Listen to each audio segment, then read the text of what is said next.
प्रधानमंत्री नरेंद्र मोदी ने गंगटोक स्थित आर्किडेरियम की यात्रा की झलकियां साझा करते हुए कहा कि सिक्किम की समृद्ध जैव विविधता असाधारण है। उन्होंने इसे प्रकृति के साथ गहरे तालमेल का प्रतीक बताया और संरक्षण में सतत जीवन शैली की प्रेरणा का स्रोत भी माना।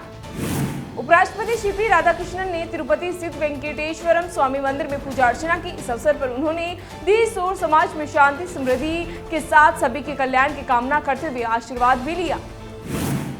निर्मला सीतारमण ने आईआईजीजे उडुपी में छात्रों द्वारा प्रस्तुत डिजाइन से निर्माण प्रक्रिया का अवलोकन किया। साथ ही प्रशिक्षकों व रत्न आभूषण उद्योग के उद्योगपतियों से संवाद कर उन्होंने नवाचार और कौशल विकास को प्रोत्साहित करने पर बल भी दिया।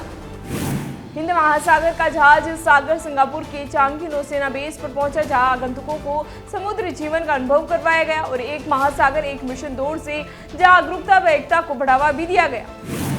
एससीओ रक्षा मंत्रियों की बैठक में रक्षा मंत्री राजनाथ सिंह ने आतंकवाद, अलगाववाद और उग्रवाद से निपटने के लिए एकजुट मोर्चा बनाने का आह्वान किया। उन्होंने कहा कि आतंकवादियों के सुरक्षित ठिकानों को खत्म करना और किसी भी राजनीतिक छूट को नकारना आवश्यक है। साथ ही ऑपरेशन सिंदूर का उदाहरण देते हुए भारत की दृढ़ प्रतिबद्धता को रेखांकित भी किया।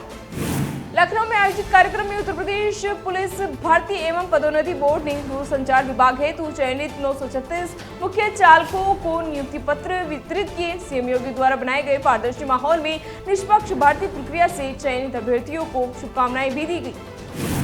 विधानसभा परिसर में भाजपा विधायकों के साथ रेखा गुप्ता ने विपक्षी दलों के खिलाफ जोरदार विरोध प्रदर्शन किया। उन्होंने कहा कि कांग्रेस और इंडिया गठबंधन ने महिलाओं के आरक्षण को रोकने की साजिश रची है, जबकि प्रधानमंत्री नरेंद्र मोदी द्वारा पेश किया गया नारी शक्ति वंदन अधिनियम महिलाओं को लोकसभा और विधानसभाओं में 33% आरक्षण सुनिश्चित भी करता है।